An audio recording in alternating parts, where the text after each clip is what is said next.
Hello everyone, this is your favorite Neko, Bringonthechaos Glizzy for another What If.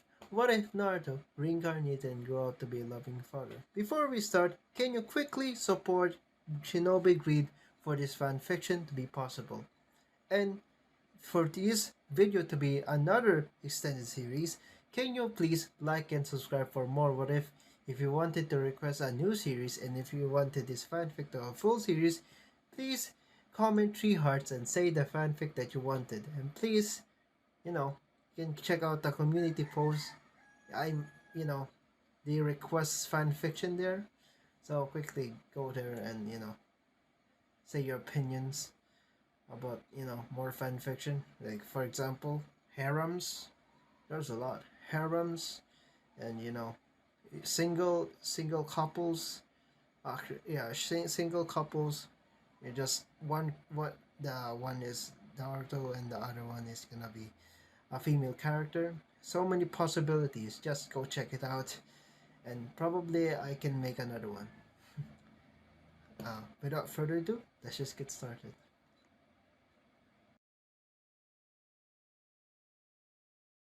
Chapter 7. Speech. Thought. Attack creature. Chapter 7. Family. Abandoned warehouse.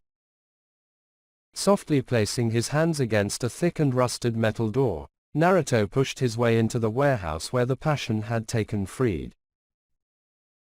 This instantly filled his ears with a loud song that was practically roaring throughout the entire building. Then as the strongest man alive approached the center of the warehouse, he found his son Giorno, who was standing beside a headless body. Meanwhile, the decapitated head of Freed was dangling from the rafters above. Giorno, noticing his father approaching, walked over to Naranaka's boombox and flipped the device off. Having a little dance party? Naruto asked, while he kept his gaze away from the head, the latter of which seemed to be suspended by fishing line that had a hook pierced into Freed's eyelid.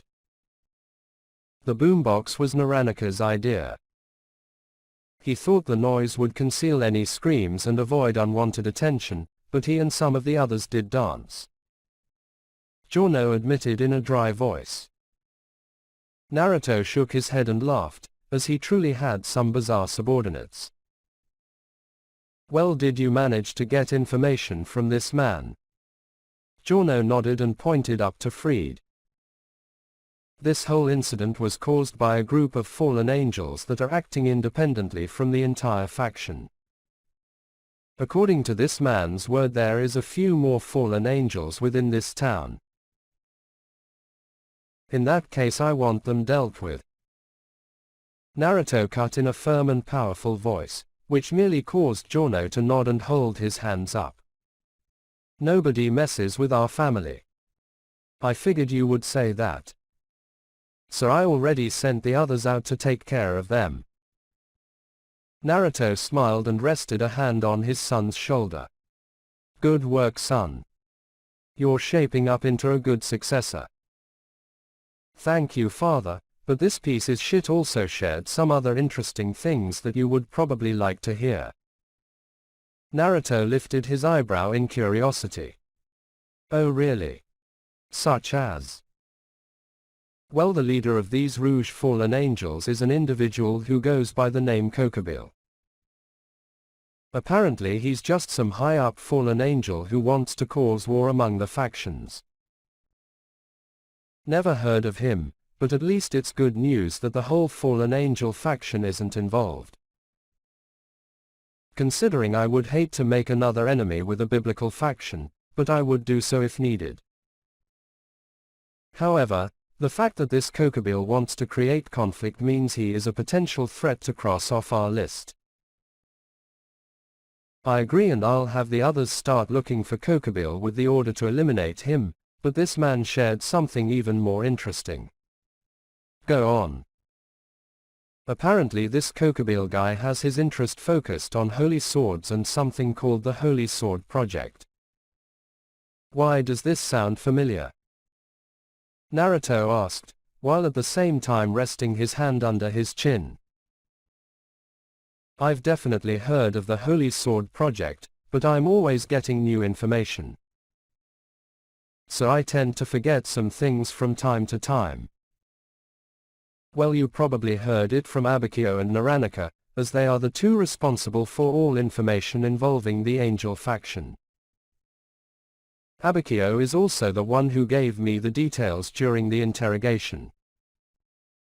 Apparently this project is pretty classified, but was one of the darker days for the church. Naruto folded his arms and scoffed. Why am I not surprised?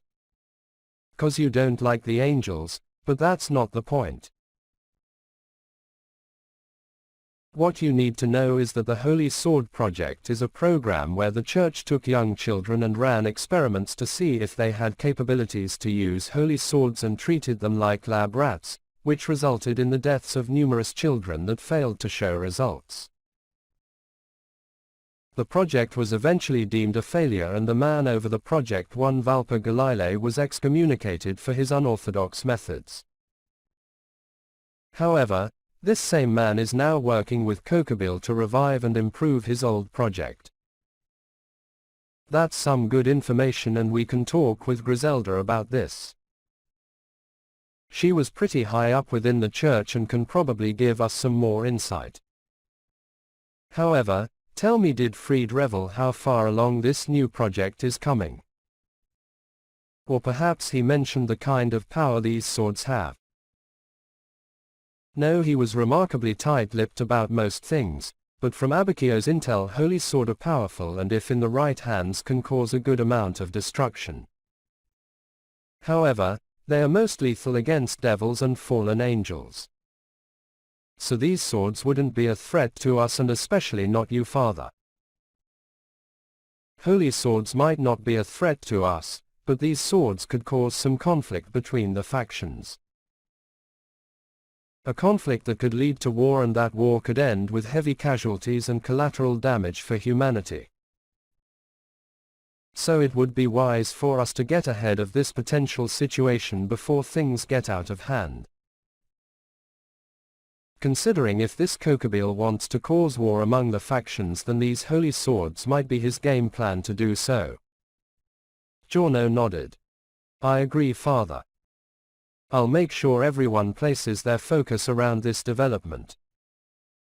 Excellent, but tell me, how goes your work expanding the passion within Japan? Good.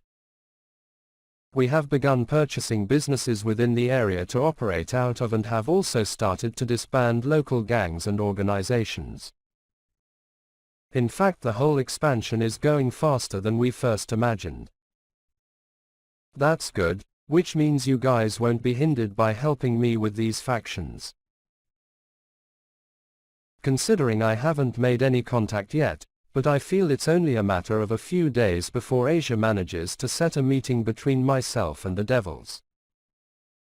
So having some additional help would be beneficial. I'm surprised you haven't made contact already, as we have been fully operational within Japan for a few days now. Giorno commented, which made Naruto nod. Yes, I've had ample opportunities to simply approach the local devils and make contact, plus Asia herself has had chances to propose a meeting. However, me and Kurama believe it's best for Asia to first establish a close friendship with the devils. Considering talks would go better if the devils viewed Asia as a friend, since they would be more inclined to listen and cooperate with us. Giorno nodded. That makes sense, Father, as the devils probably wouldn't listen to us if they were uneasy with our group. However, do you think a few days would be enough time to establish a good friendship between Asia and the devils? Of course.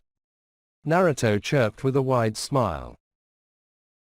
Both my children are natural leaders that gather friends quicker than anyone I know. I mean, it's because of yourself that the core members of the Passion came together under me. Never forget that, Giorno. I guess you make another good point, but why don't we clean up and get out of here? Naruto nodded and started to walk towards the exit. Yeah, let's get out of here, but...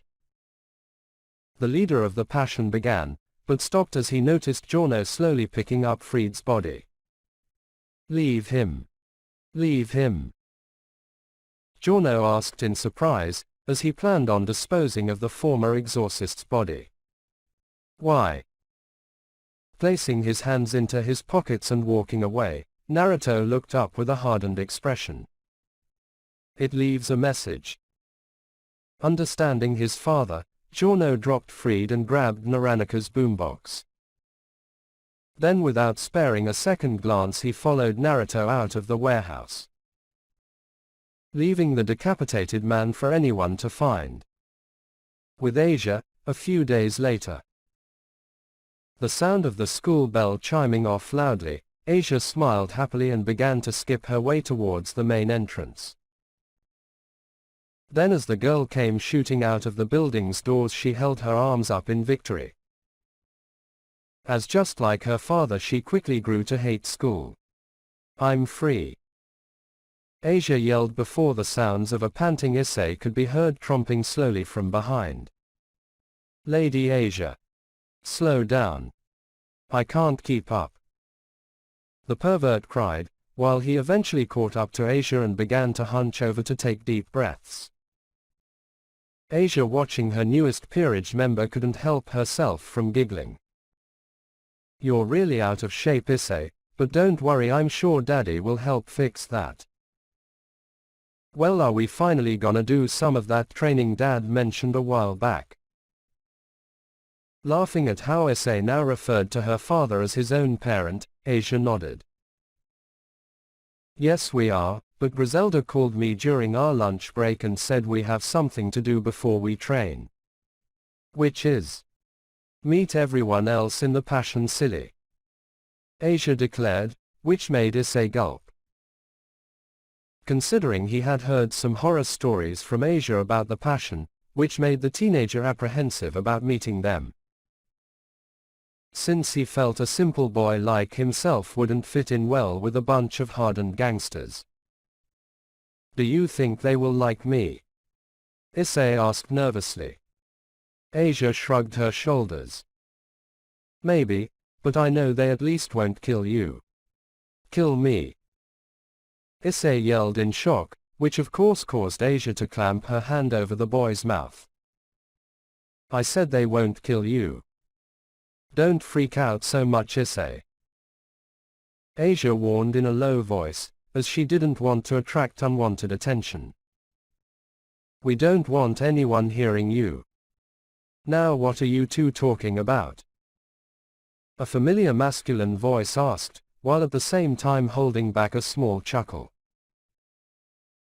Issei looked to the voice with surprise, as he saw his new teacher Mr. Bucciarati slowly approaching him and Asia. The latter of whom merely kept a small smirk and waved the man off. Oh, nothing that needs your concern. Asia replied back in a friendly and slightly authoritarian tone, which caused Issei to look at his friend. Considering he would never dream of speaking to a teacher in such a fashion.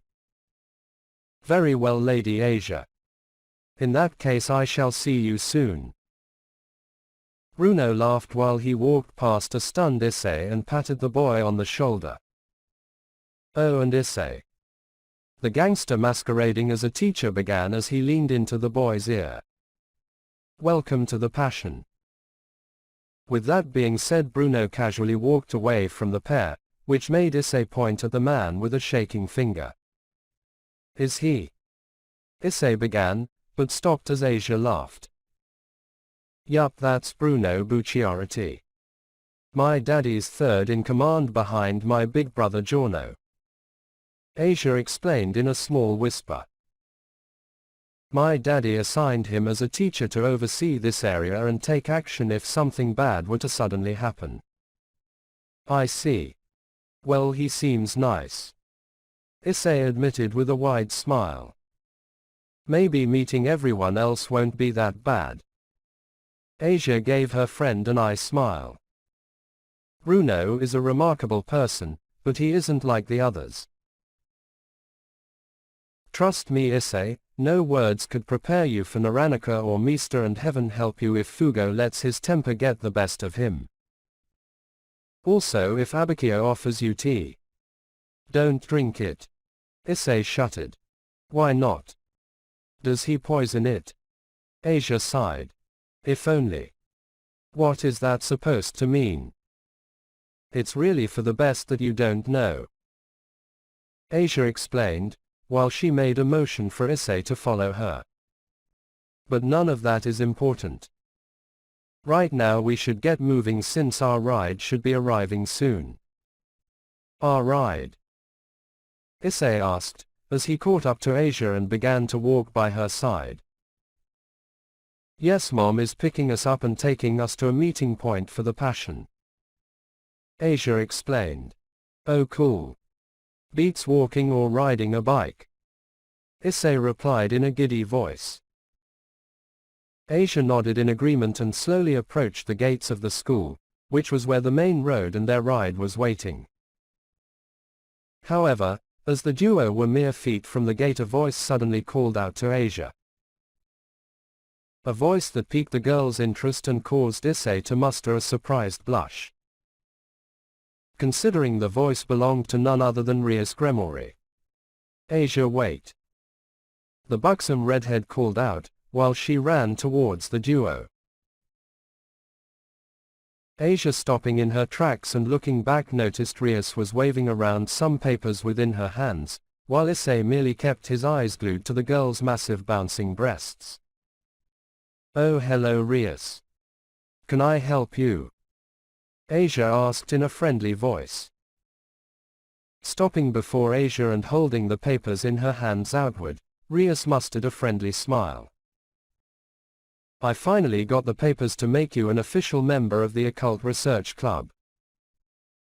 If you would like, we can head over to the clubhouse and fill these out together.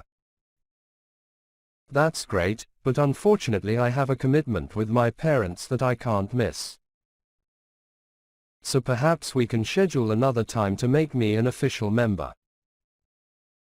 Asia purposed, while Rias seemed momentarily disappointed at the sudden development. However, quickly shaking her feelings away, Rias simply nodded. I understand that family is important and the club isn't going anywhere. So we can easily make you an official member another day. Clapping her hands together and flashing a smile, Asia took a slight bow. Wonderful. If you would like, I could take those papers and fill them out on my own to save some time. That's a good idea. Here, take them. Rias began while she handed the papers off, but in doing so finally caused her to take notice of Issei, who was sticking closely to Asia's side. This confused Rias, as both were people of interest for the redhead and she couldn't understand why they were together. In all honesty, the local pervert and new girl being around each other seemed off to her. Though Rias didn't get much time to stew on those thoughts as Asia spoke up. Well, I'll be seeing you soon, Rias. Asia began before she turned to Issei with a grin and held her application forms close to her chest. Come on Issei, let's go. Don't wanna keep Mom waiting. Rias watched with curiosity as the blushing pervert followed after Asia, which resulted in the two coming to a stop at a large blacked-out SUV. Then as the side doors opened, the devil saw a glimpse of Griselda, which instantly caused Asia to perk up. Hey Mom! The blonde yelled loudly, while she waved at the woman. Griselda pointed her thumb to a few open seats. Get in, Asia. And the idiot rides in the trunk. Oh mommy, you're not very good at pranks. Asia replied in a way too friendly tone. Be nice to Issei or I'll show you some more pranks I have in mind. Rias watched the beautiful blonde woman grumble something under her breath, while the two teenagers climbed into the car before the vehicle drove off. However, The devil got just enough of a glimpse of Griselda to tell that the woman wasn't human. Considering the woman had a very strong presence that wasn't found in most humans. In fact, if Rias wasn't mistaken, she was sure the woman was an angel.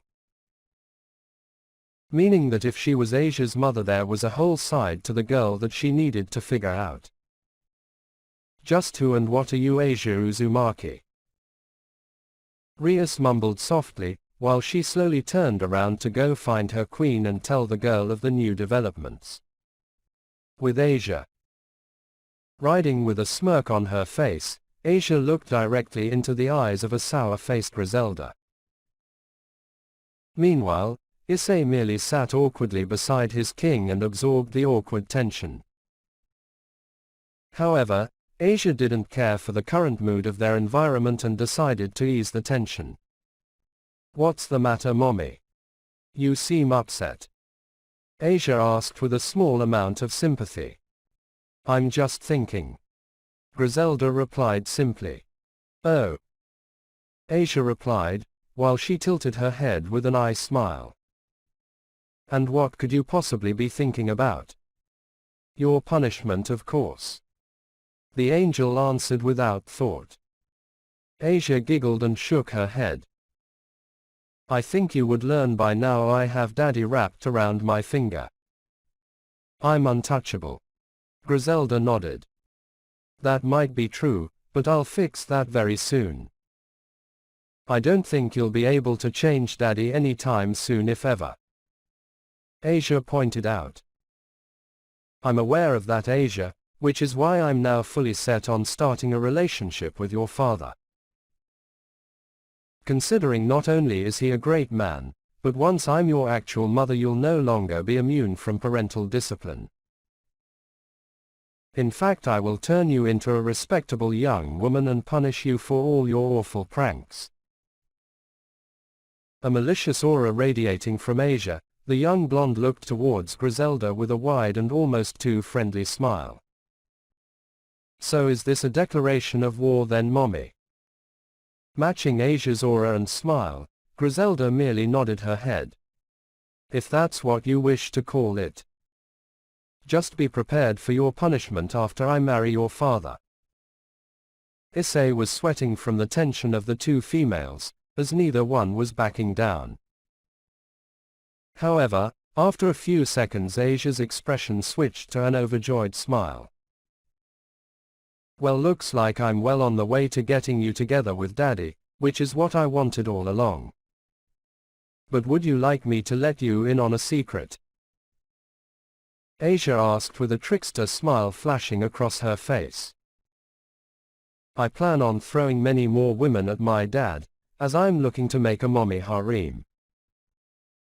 Though I don't know how daddy will react to this, but I do know one thing. You will have competition coming your way, so you better try hard if you want to win daddy's heart. Considering he might take a harem or choose a single woman, and if you're not careful you might not make the cut either way." Her expression turning into a flustered blush, the normal firm and prideful angel fumbled over her words. Asia." Winking at the woman, Asia simply reclined backwards. "So if I were you, I would worry less about punishing your future precious daughter and worry more about getting my daddy to fall for you." Issei looked at his king with a dumbfounded expression, as he couldn't believe the sheer cunning of the girl by his side. "Boy, I'm glad you're on my side, Lady Asia. You're a scary person to have as an enemy," Issei admitted with a nervous laugh, but shuddered the moment Asia snapped her glance in his direction. "You're right about that, Issei, and I saw earlier that you were checking out Ria's grimoire," Asia began, while she let a small hum of satisfaction escape her lips. "I could have a lot of fun with you and Rias like I do with daddy. Him, maybe even more. Oh God help me," Issei murmured in fear, which caused Asia to laugh. "Silly Issei, God's dead." The girl began with a friendly smile. But don't worry, I'm here for you. That's what I'm afraid of, the pervert admitted. The car coming to a stop, Griselda sighed and opened the door closest to herself. Let's just head inside. Maybe you can torment someone else for a change.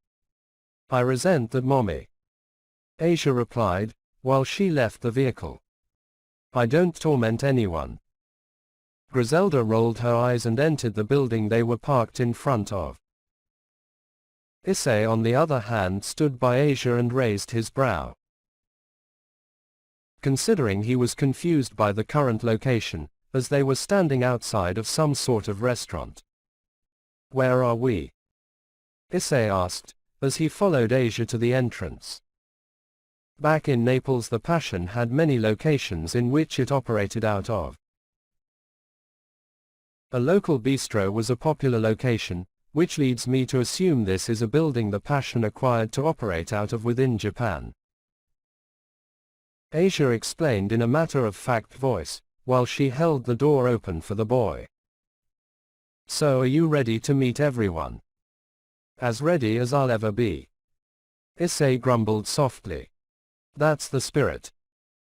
Asia chirped before walking into the restaurant with Issei. However, once the duo entered the building, they quickly noticed it was rather empty of customers on one half of the restaurant. Considering one side was left emptied on purpose to avoid any unwanted listeners. Though besides Griselda relaxing at a table by herself, Issei noticed 4 individuals seated together at a table. This caused Asia to point forward at the boys and begin to whisper. The one with the long white hair is Leon Abacchio. Don't let his scary expression intimidate you, he's a big softy.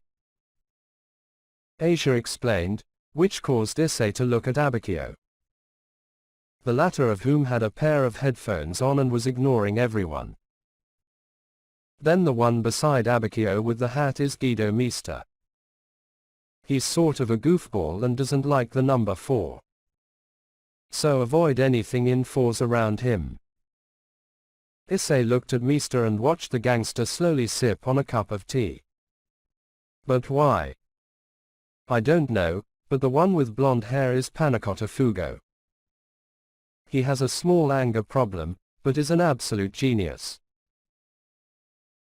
Asia revealed, while Issei noticed Fugo was holding a notepad with a math problem written on it, which the final member was trying to solve. Okay, what's 6 times 5? Fugo asked loudly. Asia giggled. The one that Fugo is trying to teach math to is Narancia Girga. Don't let his soft features fool you, as he isn't a girl. Seriously, some dude tried to hit on Naranika one time, so he almost killed him for thinking he was a girl. Understood. Issei mumbled nervously, as he didn't know what to do next. 30. Naranika shouted happily, which caused Fugo to beam with pride. Very good, Naranika. You're really getting a grasp on your multiplication tables. Fugo praised loudly. Slapping Issei's back and grinning, Asia motioned for Issei to walk forward. Go introduce yourself to everyone, I'm gonna go ask Griselda where Daddy and everyone else is. Issei began nervously, but couldn't even get a word in before Asia skipped over to Griselda. So tightening his fists and talking a hard swallow, Issei slowly approached the table of gangsters. Hello, my name is Issei Hayaudu. It's a pleasure to meet you all. For a split second the table looked to Issei with hardened expressions, which made the boy shudder.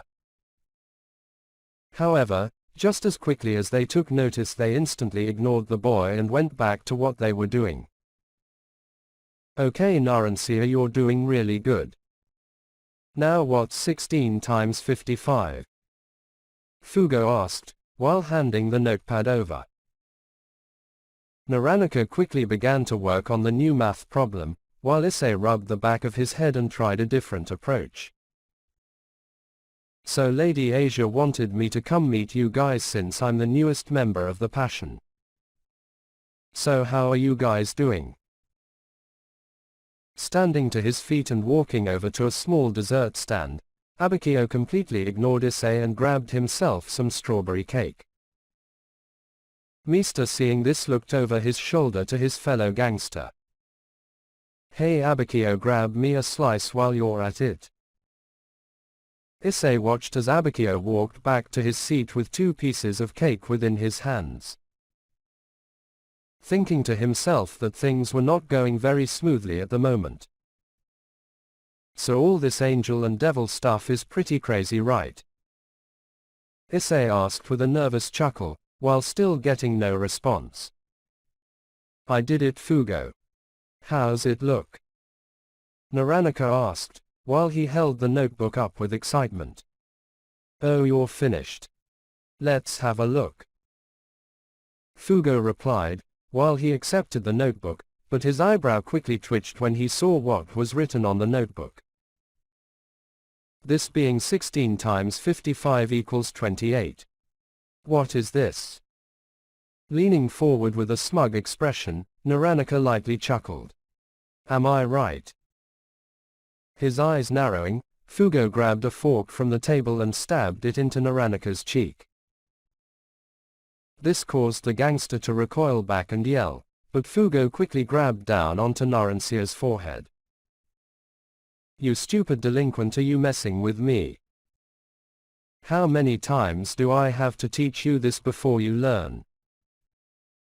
Fugo shouted before slamming Narancia's face into the table. You shit for brains. Oh boy. He's lost it now. Mista commented in a casual voice, while sipping his tea. Issei's eyes grew wide as he watched Fugo lift up Narancia and continuously pound the gangster into the table. You just said 6 times 5 is 30, so why the fuck is your answer even less? Fugo yelled in absolute rage. Shouldn't we stop this? Issei yelled, while looking at Abakio and Mista. However, both ignored Issei, but to the boys' surprise Narancia suddenly shot upwards and held a switchblade to Fugo's neck. Did you just call me shit for brains? It's not nice to look down on others. I'll kill you, Fugo. I'll kill you. Narancia mumbled darkly, which caused the other gangster to click his teeth. You bastard. Fugo growled in response, as things were starting to get out of hand. What are you idiots doing? The voice of Bruno yelled, which caused Issei to look back and see the gangster standing beside Giorno and Naruto. You're distributing the other customers. As almost if 1Q Naranaka and Fugo both backed down and took their seats like nothing happened. Asia on the other hand quickly ran up to Naruto and hugged the man. Daddy, you're finally here. The girl giggled happily, while her father quickly lifted her up and spun her in a circle. Did you have a good day at school, sweetie? The proud father asked in a giddy voice. Being placed down onto the ground, Asia giggled and shook her head. Nope, I officially hate school. It's so boring. Can I drop out after I'm done with the devils? Absolutely. Naruto replied with a wide grin. But let's get down to business. I'm sure you're all faintly aware as to why you're here. Mista lifted his brow and leaned forward. A status update. Naruto shrugged his shoulders. Basically, but I also have a few more things to go over. For starters, you're all aware of our newest member Issei. If not, get acquainted with him, as he is here to stay. After all, he did almost die trying to protect Asia from some fallen angel. So he has my respect. With that being said, the table who previously ignored the boy looked forward with slight interest, as they didn't know the detail about Issei. Only the absolute minimum that Giorno had told them. so that did help Issei's standing with the group. Issei will be directly under Giorno and given his daily duties for the passion from him, but I will also be taking time to train Issei along with Asia myself. Considering I know you're all fully aware of the current Kokubile situation, and if things grow worse it would be beneficial to strengthen our manpower, Naruto explained, while he folded his arms and looked around the room. Any questions so far? The room remained silent and Naruto nodded his head and took a seat.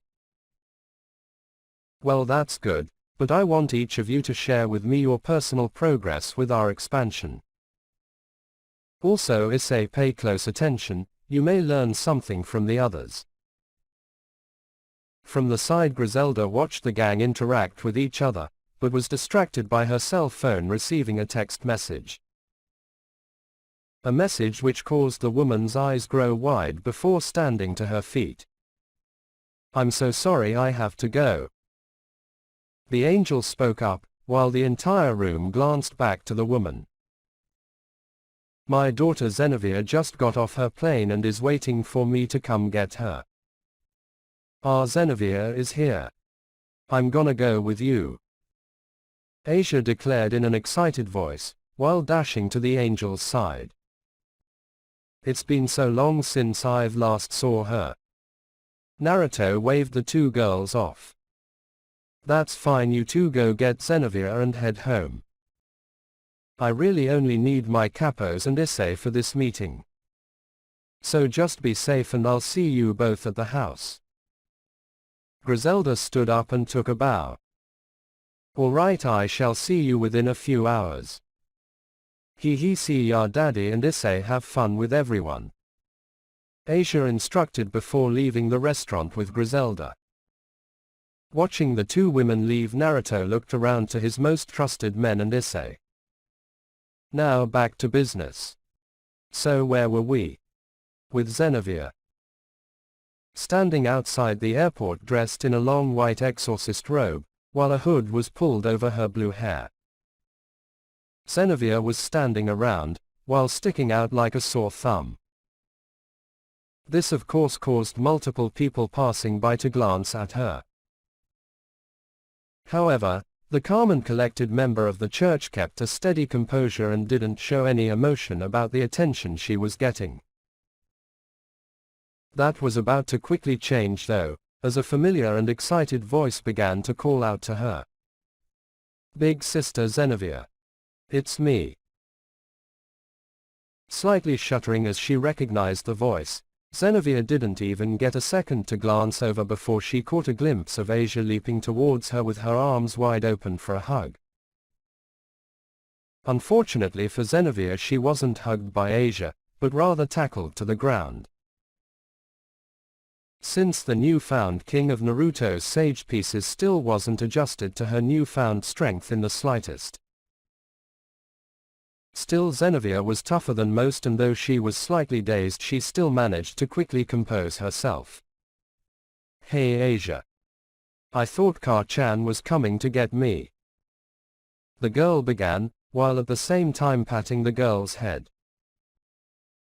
Hovering over Zenevia and pouting, Asia crossed her arms before huffing.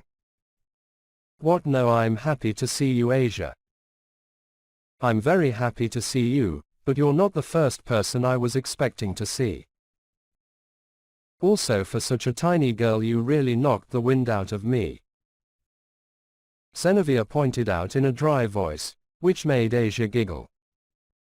Have you been working out? Something like that, but why don't I help you up? Asia offered, as she extended a helping hand to the girl.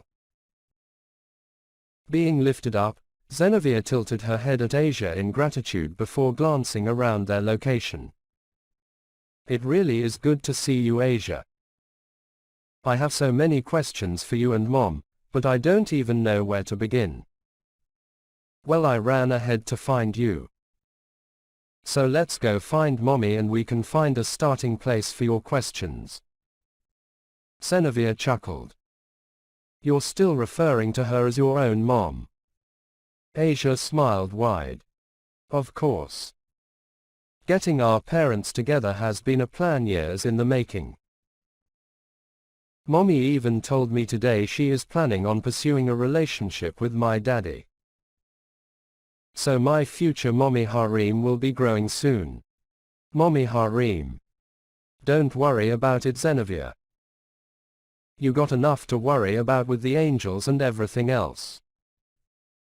Asia replied, while slapping the girl's back. Let me focus on the important things. You're right about that. Xenavia began, while she began to follow Asia in the direction of where Griselda should be. But Mom told me you were excommunicated from the church. Could you at least tell me how that happened? Asia sighed softly and nodded. I guess me telling you that now that wouldn't hurt. The girl began, while at the same time scratching her cheek to think of where to start from. Well, the quick explanation is that I used my twilight healing on an injured devil and the church found out and excommunicated me. Since me helping a devil went against the balance heaven was trying to keep or something like that. The longer explanation is that devil I healed was wanting my excommunication to happen and hoped I would kill myself in depression and he would revive me as his personal sex slave. Where is this devil?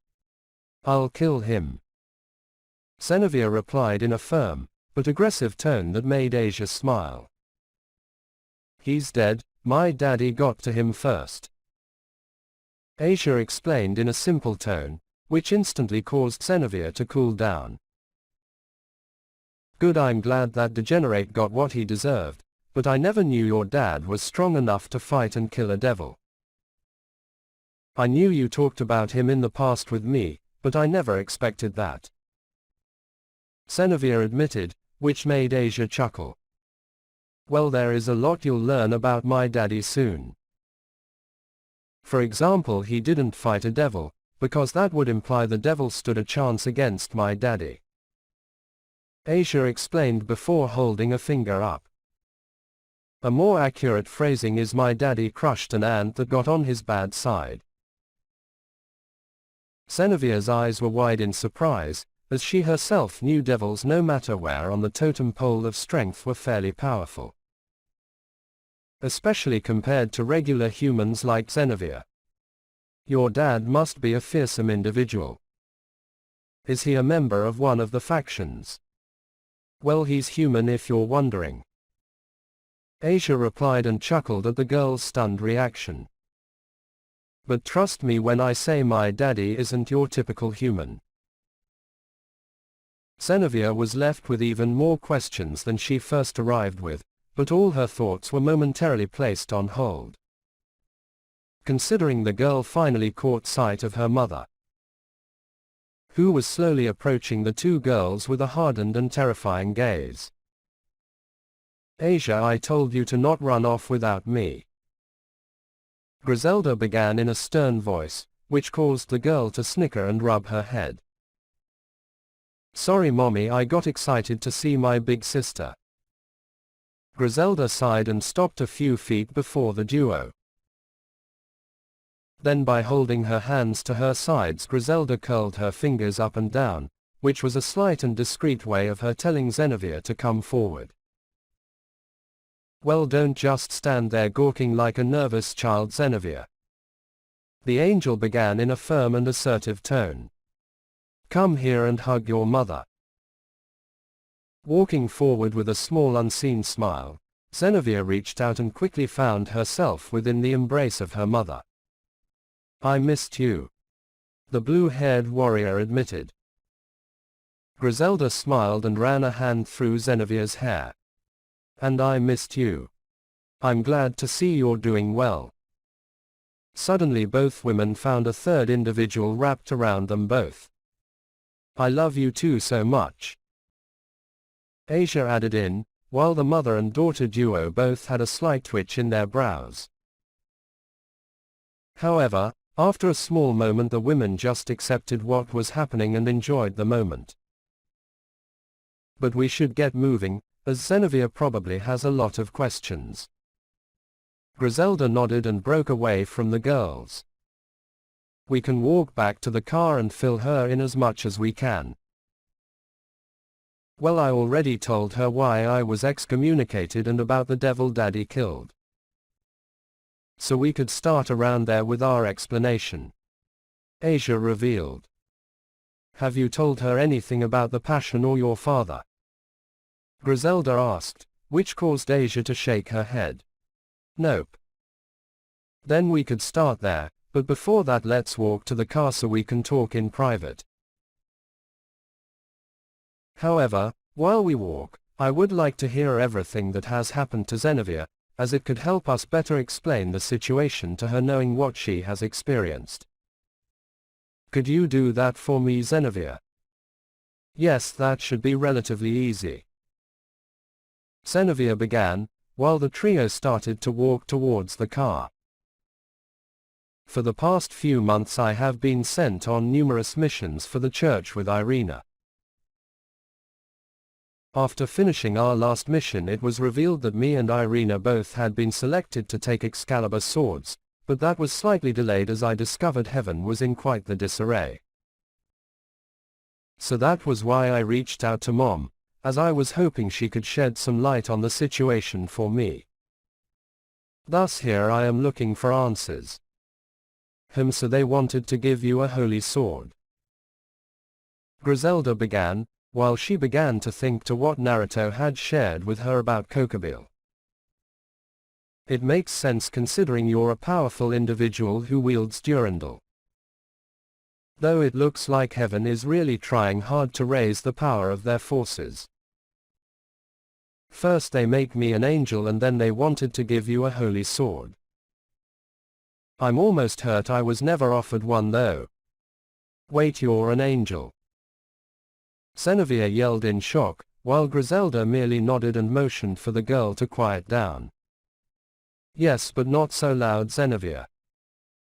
Most will just think you're strange, but you never know who is spying on us. Zenevia lowered her head. My apologies, but how are you an angel? It was a program started to increase the number of angels in heaven, since God can no longer create any and reproduction of angels has been going rather slowly. Though I should mention I was the first human to become an angel, as the program is far from complete. Essentially it was made using the same method and reasons as the devil's evil pieces. Griselda explained, while Zenevia tilted her head in confusion. Wait, why can God no longer create angels? The devout follower asked, which made both Asia and Griselda frown. Because God has been dead for centuries. Griselda revealed, which completely shattered everything Zenevia thought she knew. In reality heaven has been run by Michael and the other higher-up angels.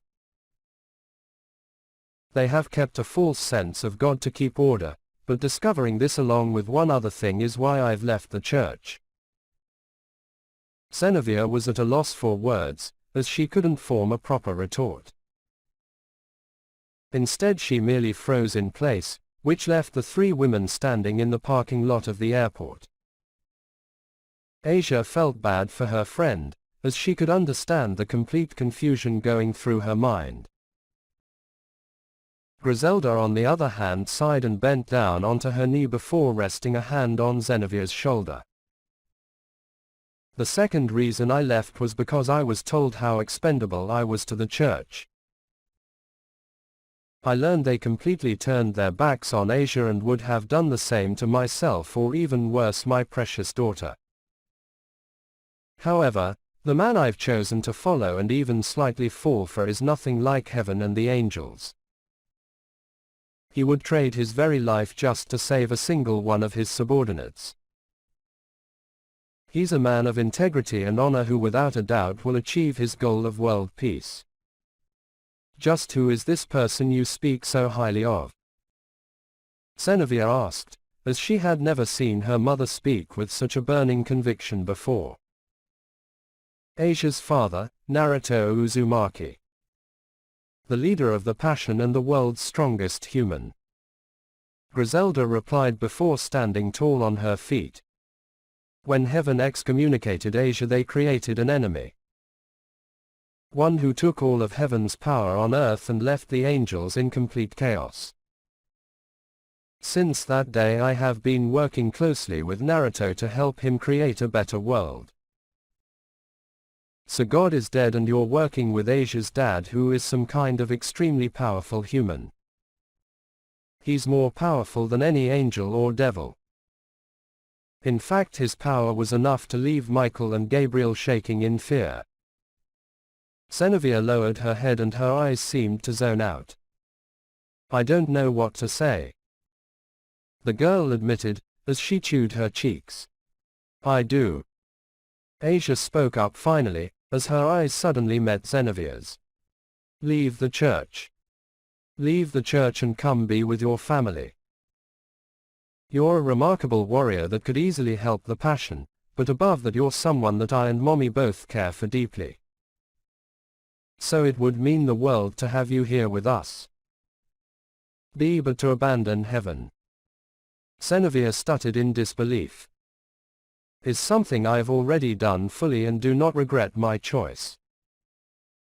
Griselda cut in, her tone sharp and firm. But you're a grown girl who can make her own choices and I will not force anything on you. I love you and would respect any choice you make in life, but I've told you my reasons for leaving. So I hope you at least take those into consideration. Xenavia looked at her mother with a stunned expression and then glanced over to a smiling Asia. Thinking to herself that these were two of the most important people in her life. People that were seen completely insignificant in the eyes of heaven. Then to make matters even worse, she was serving someone who wasn't even there. Making all her last actions and deeds feel hollow. Thank you, but if what you say is true and I know it is coming from the both of you, then I can no longer stay as an agent of heaven. I will instead stay with the people that mean the most to me. My family. Xenavia declared, while she smiled softly. I shall choose to stay here with the people I love. Griselda leapt forward and hugged her daughter out of pure joy. This makes me so happy, Xenavia. You have been the only thing missing from my life these past few months. To have you back means the world. Xenavia felt a warmth in her chest, but her eyes went wide as Asia barreled into her side. I'm so excited, big sis. We can go to school together now and you can even join my peerage. Your peerage. Hee, there is some more we should tell you about my daddy and the Passion before we take you home. Though we can do that on the ride home. Asia explained with a soft laugh, which caused Xenavia to laugh. Very well. Griselda smiled and began to walk off. In that case, let's get moving. Asia grinned ear to ear along with Xenavia, while the two girls followed after the angel. With Naruto finished with his meeting, Naruto was slowly entering his office. Meanwhile, Issei was following closely behind with a curious expression. Hey Dad. The perverted boy began, which made Naruto's eye twitch. I thought we were going to train after the meeting. Sighing to himself, Naruto walked over to a bookshelf and grabbed an aged leather notebook.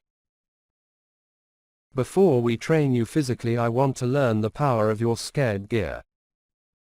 Along with whatever dwells within you. Dwells within me. Naruto nodded and opened the book before glancing through it. Kurama and myself both feel another presence within your body. In a way it's similar to mine and Kurama's bond, but yet completely different. I've been doing research in the notes of the man I took the Passion from and discovered there has been documented cases like yours before. However, It's still up in the air to determine both what your scared gear is as you've never manifested it and what lives within you really is. And how are we gonna do that? Simple. Naruto began, while he closed the notebook and tossed it onto his desk. We are going to enter your mind. Now sit down in a meditative position. Wait, enter my mind. Issei stammered nervously, as he began to sweat. I don't think you want to do that. My mind is kind of a twisted place. Naruto glared at Issei with a hardened expression. If I see a naked Asia wandering around your thoughts, I'll have Abikio give you a tea sampling. What does Abikio do to tea? The pervert yelled in response, but Naruto simply ignored the boy. Just get on the floor. The boss ordered, which Issei obeyed without further question. Next, copying Issei's pose, Naruto sat cross-legged from the boy before activating his Sharingan and Rinnegan. Now let's get this over with. So just relax and take some deep breaths. Issei watched Naruto reach outward and place his hand on his forehead. This made the boy feel strange and his eyes suddenly grew heavy. So blinking, Issei was met with momentary darkness, but once his eyes opened he was now standing with Naruto in a vast open void. What the hell? Not hell, Issei. This is your mind, but some would probably argue those are both one in the same. Naruto explained, while he placed his hands to his sides and looked around. Though this place is pretty empty and I was expecting a lot more beasts. Though my mind looks like a sewer, so I guess you can't really predict what you'll find. Though I figured there would at least be some kind of cage holding back whatever demon or monster lives in here. Wait, what? Issei yelled in fear, which caused Naruto to glance at the boy. Yeah, that's how it was for me and Kurama. The blonde admitted before he tried to imitate his nine-tailed partner. He was always going on and on about how great he was and how he would get out and kill me the first chance he got. Man, when I think back, Kurama was a real asshole back then, but after a few years I finally got through to him and we became partners. I'm sure it will be hard for you at first, but after some time you might get whatever lives in here to work with you a little bit. Wait, just let me get this right. There is a demon living in me. Issei yelled again, which made Naruto shrug. Foot, I don't know. The blonde replied, while he slapped the boy's back. Just be prepared for some big giant asshole to come making threats to kill you and take your body. Trust me, it's annoying at first, but you'll learn to handle whatever is within you. It's what I did after all. I'm really not liking this, Dad. Issei admitted, which made Naruto laugh as he felt large tremors in the ground. Oh, looks like whatever it is has finally come over to see us. Naruto pointed out in excitement, as a crimson silhouette began to take shape before the duo. Oh god, it's massive. Issei began as he started to sob in terror. Naruto grinned ear to ear and looked up to the intimidating dragon glaring him and Issei down. So I take it you're the one that's been living inside of Issei. Mind telling me just what and who you are? The dragon's slitted eyes focused directly onto Naruto before he released a deep hum. You're an interesting human, much more so than the groveling pervert that has control of my power. The dragon began, his voice loud and commanding. I've gone by many names in the past. Red Dragon, Welsh Dragon, Red Dragon Emperor, and even the Red Dragon Emperor of Domination. You however may call me Drake. Now you human who radiates power, tell me your name. Naruto folded his arms over his chest and smirked. That's quite boastful of an introduction, but allow me to introduce myself. Naruto declared as he struck a pose reminiscent of Jiraiya by bouncing on a single leg. I am the man who has no enemies in the north, south, east and west. I am the discipline of the strongest of the Sannin and a sage of Mount Myoboku. The world's strongest man, greatest chef and the author that makes thousands of women swoon. I'm the man from another dimension, a proud father and the leader of the passion. The one and only Naruto Uzumaki. Issei looked up to his idol with stars in his eyes. So cool. Drake on the other hand sighed in annoyance. I see, so you're an idiot just like the pervert I'm stuck with. The dragon insulted in a rather disappointed voice that made the blonde fall flat on his face. But now introductions are over. I assume you're curious about myself and my relation to the sacred gear that is within Issei. Recomposing himself and standing to his feet, Naruto looked at Drake with a serious gaze. Yes, that is correct. Well, allow me to explain myself. Years ago I was locked in mortal combat with my eternal rival Albion, the Vanishing Dragon. During one of our many battles we were interrupted by the Angel, Devil and Fallen Angel factions, all of whom were at war with one another. This enraged us both and we lashed out against those who interrupted our glorious battle. Unfortunately, our actions lead to the destruction of our bodies and our souls being sealed into scared gears, which were handed down through the generations from one user to the next.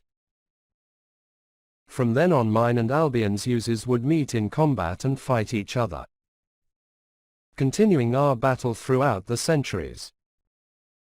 You Issei Hyaudu are the current user of my power, the booster gear. Awesome. Issei mumbled, as the whole story just made his life get even more interesting. Naruto on the other hand scoffed and waved his hand around the area. So what's the price for this power? His soul. His body, maybe something else entirely. Nothing. Together he and I will become partners and defeat our enemies and most importantly Albion, Drake declared, which made Naruto's eyebrow twitch. Wait, you're gonna work with Issei just like that? The blonde asked in disbelief. No, I'm gonna take your body or help yourself, you miserable human. Of course. He might be a pervert with little drive, but it's within my best interest to help him. Also, he seems to have you to help him as well. So I have high hopes for my future partner. Drake replied, which made Naruto grind his teeth. Then suddenly at his moment of snapping, Naruto began to laugh in a voice that made Issei and even Drake slightly nervous. Partners just like that? The man chuckled darkly, while his eyes grew a murderous intent behind them. That stupid fucking fox. Issei was surprised as he was suddenly no longer within his mind, instead he was back inside Naruto's office, where the man was now walking out of. Dad, where are you going? Issei asked nervously. I'm gonna kill him. Naruto replied as he vanished, leaving a rather confused Issei behind, with Kurama walking around on all fours. Kurama was currently in the basement of the Uzumaki household, an area of the house that was dedicated to the curious fox who worked on various projects and experiments to help further humanity. Though as the fox used one of his 9 tails to grab a flask with some sort of fluid, the door to the basement suddenly opened. Ah, you're finally here, good.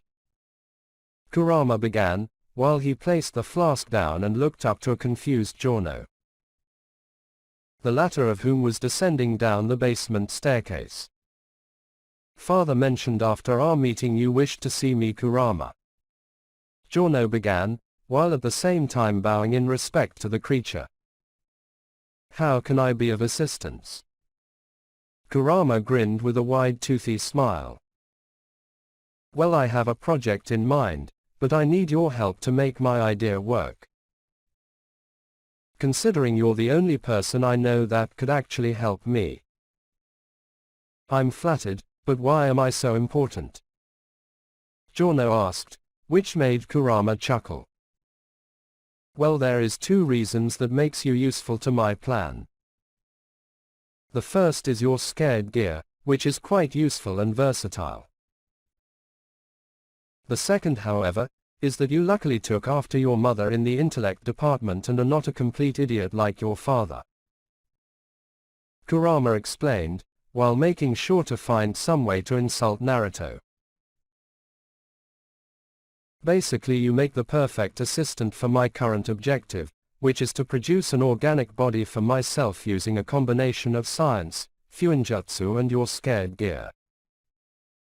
Giorno blinked in surprise before looking down at the fox. But why would you want to make a body, Kurama? And is such a thing even possible? Kurama smirked. Kid, if you haven't realized, your family makes a habit of making the impossible possible. Besides, I'm essentially a creature made of pure chakra with no real physical body. So I want to have my own body to be more of my own individual. It's a selfish request, but if we can create a body for myself, it would be easier for me to operate for the passion. Considering I would draw much less attention by possessing a humanoid body versus walking around as a red-eyed 9-tailed fox. I understand completely, Kurama, and I shall help you in any way that I can. Giorno began, while taking a slight bow to the creature. I promise you that we shall create you a body, and an Uzumaki never goes back on their word. Hee, then let's get started. After running an errand for Asia this morning, I am a little behind on my work. Giorno nodded and was about to walk forward, but a sudden loud bang alerted his attention to the exit of the basement, where his father was standing with his foot shot outwards. Meanwhile, the door to the basement was hardly hanging on its hinges. Fuck you! Naruto yelled loudly, while he pointed at Kurama. Fuck you! Kurama instantly yelled back, while he pointed a tail at Naruto and didn't even bother to question the context of the insult. And don't go around breaking my door. Naruto held out one middle finger, quickly followed by a second. Fuck you! The most powerful man in the world yelled again, which caused Kurama's eyes to twitch. Giorno, since I lack the ability, please flip your father off for me. The fox instructed in a calm voice. I'd rather not get involved in your quarrel, Kurama. Giorno admitted with a nervous laugh. Yeah, don't bring my kid into this asshole. This is between you and me. Naruto shouted, while he pointed at the fox. I'll do whatever I want. Besides, what's got you so pissy? Did Asia finally tell you she likes me better? Kurama asked, as now he was just trying to make the situation worse. Fuck you, Kurama. Naruto growled in frustration, while he folded his arms. Let's be partners. It's in my best interest. There is no catch involved. The blonde began, as he mimicked what Drake had told Issei. I got stuck with an asshole fox that's mocked me and made my life hell. Meanwhile, Issei got a cool dragon that wants to help him. So fuck you, you unhelpful bastard. Kurama's eyes twitched once more, as it finally started to hit him why Naruto was so frustrated. You're mad because I wouldn't help you when we first met and that I antagonized you for several years? The fox asked, which made Naruto nod. And what do you want, some form of apology? That would be acceptable. Naruto replied in a matter-of-fact tone. In that case. Kurama started off, as he slowly walked forward and glared at Naruto. You can eat shit and die. You were an annoying brat all those years ago and you're even worse as an adult. Ah! Naruto yelled, while he pointed a finger at the fox. You bitch. Is that the best insult you have? Maybe if you weren't such an annoying dumbass maybe I would have helped you more. The fox sneered in a taunting manner, which made Naruto grind his teeth. You wanna fight, jackass? Naruto challenged, which made Kurama growl. Bring it, you fucking idiot. Kurama yelled back, as things were getting worse and worse. In fact, Giorno knew it was only a moment of time before he would have to break the two apart. If that was even possible. It's every other week with these two. Giorno sighed to himself softly, while at the same time shaking his head. And they ask why I moved out. With Asia. Walking in front of Xenophia and Griselda, Asia was currently leading both women to the door of the Uzumaki household. Though as they approached, the door suddenly opened to reveal Giorno. The latter of whom was slightly scratched up and looked exhausted. Big brother. What happened? Asia suddenly asked, which made the man simply sigh and ruffle his sister's hair before he walked past all three women. Father and Kurama are at it again. So I'm heading home, I'll see you later, Asia. The gangster explained, while he walked off without any further interaction. Asia puffed her cheeks and stomped into the house, where she found both Naruto and Kurama rolling around the floor biting and tugging on each other. Meanwhile, Issei was huddling into a corner cowering in fear. What are you two doing? Asia asked, which made both the individuals stop. Ah. Naruto mumbled nervously, while Issei suddenly ran up and hugged Asia's legs. Oh, thank God you're back, Lady Asia. The boy sobbed in relief. I don't know what is going on, but it stops now. We have a new guest.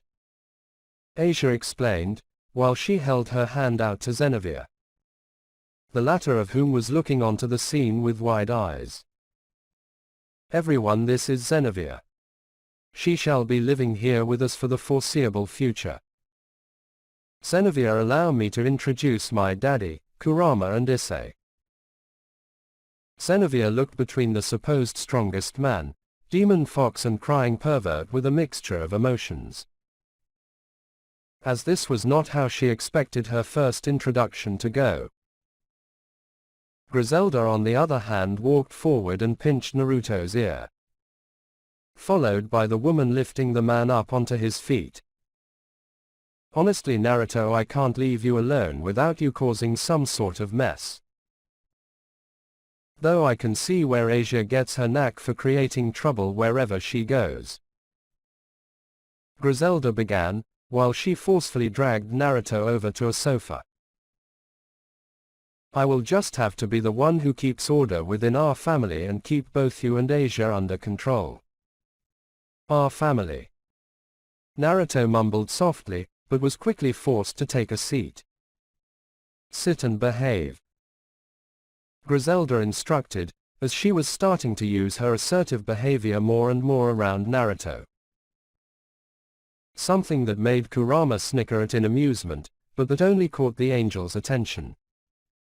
And Kurama, you're just as bad. You act all high and mighty, but you cause just as much trouble as everyone else. He started it. The fox protested. And I'm finishing it. Griselda replied back with a dead emotionless stare. Xenophia watched her mother chastise everyone and shivered. Maybe I shouldn't stay here. I forgot how scary mom gets when she is angry. Asia giggled and waved the girl off. Oh, don't be like that, big sis, but let's properly introduce you to everyone. Asia purposed, while she cleared her throat and silenced the room. Let's stop all this fighting and arguing and welcome Xenavia into her new home, everyone. As she not only will be living here, but will also join my peerage and the passion. Naruto, hearing this, finally calmed himself and stood up. It seems every time I look away you're adding someone new into my gang, but since she is Griselda's daughter I have absolutely no issue with that. The most powerful man alive then stalked over to Xenavia and suddenly hugged the girl.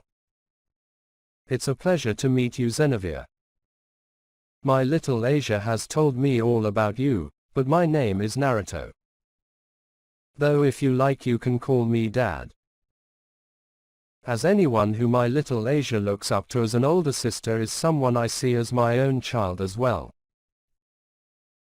Xenavia was surprised by the man's words and affection, but was filled with a warm feeling.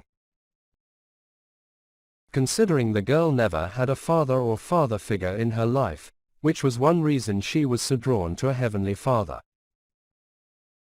However, despite everything that has happened, she finally got that fatherly affection she always yearned for in a way she never imagined. Oh, okay. The girl stammered nervously, while Naruto backed away with a wide grin. So Xenavia is here to stay, but where are we gonna put her? Naruto asked in a curious voice. I mean, our house is quite small, but we could always buy a new place or renovate our current one. Him building onto our house could be beneficial, as we do have the space for additions. Asia began, while she looked to Xenavia. Though that could take some time and we do have limited house space, as we didn't expect for multiple people to live here so suddenly. So we can plan for additions, but in the meantime Xenavia can take Griselda's room. Naruto lifted his brow in curiosity. I'm all for building onto the house, but why not place her in the guest room? I know that's Kurama's room, but it's not like he needs the area to sleep considering he's made of chakra. So it can be a temporary adjustment. Actually, my room isn't open any longer. Kurama spoke up, which made everyone look to the fox. Asia had me cobble together a surprise this morning for Issei, which I would have told you about if you didn't barge into the basement looking for a fight. Wait, a surprise for me? Issei asked nervously, while he looked to Asia in fear. Should I be afraid? Asia giggled. No, silly. See, I figured your training and work with the passion would go better if you lived with us. So I had Kurama take your things and place them into the guest room, which is your new room. And what about my parents? Issei yelled. Oh, Asia had me use the passion's resources to send them on a 6-year vacation around the world. Meanwhile, I told them you would be living with a friend to finish school as it was a trip for 2. They were remarkably okay with leaving you behind. I mean, they already packed their bags and took off. I don't blame them. Wait, so my parents abandoned me? Issei asked in a soft voice, while he suddenly looked down. Naruto, seeing his underling slightly down, sighed and patted his head, as being left by your own parents would hurt. It's okay, Issei. The blonde tried to comfort, but to his surprise Issei suddenly looked up with a happy grin. I just totally upgraded on parents. Lord Naruto is the dad I always wanted and Griselda is the perfect mom. Plus I have 2 adorable sisters now. This new family kicks ass. Issei yelled happily, which made Asia clap her hands happily and Naruto drop his mouth in surprise. Wait, you're way too okay with this. And me and Griselda are not married, so she isn't your mom. Oh, speaking of Griselda, since Issei and Xenavia have rooms of their own, Griselda will be staying with you, Daddy. Since your bed is big enough for multiple people. Asia explained, which made Griselda nod with a pleased smile. Oh, that's a very smart idea, Asia. The angel praised, while showing that she really was trying to pursue a relationship with Naruto. Wait, what? Naruto yelled in confusion, while everyone seemed to be finished with the conversation. Come on, Xenavia, I'll show you to your new room and we can help mommy move her things into daddy's room. Asia explained as she and Xenavia disappeared up the stairs. Hey Kurama, mind showing me where you placed all my stuff? Issei asked, which made the fox shrug his shoulders.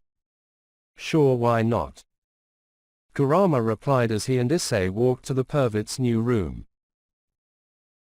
leaving Naruto and Griselda alone in the living room of the house.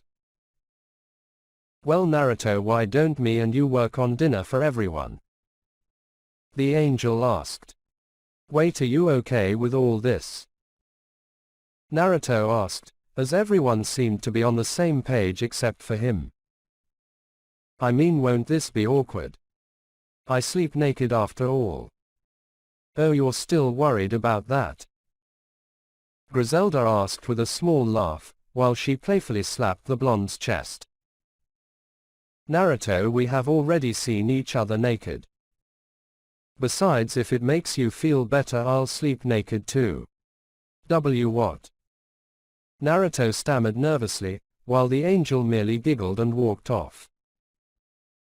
Come on Naruto, dinner won't start itself and you're the cook around here.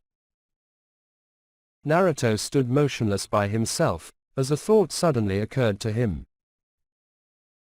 All of this happened so quickly, but was executed with near-flawless precision. This wasn't some random coincidence or events that lead to the current situation. No, somebody planned this out beforehand, and there was only one person with that kind of cunning genius, his daughter Asia.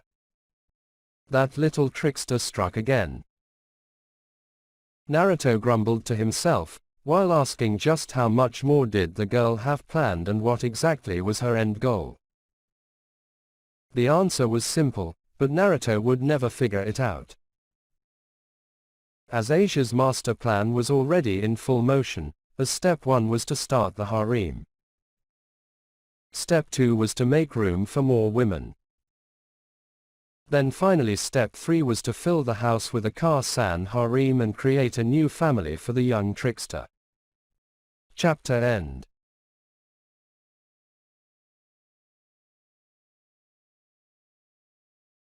Thanks for watching. Please subscribe and like this video if you want some more what if video. Comment 3 hearts for more what if.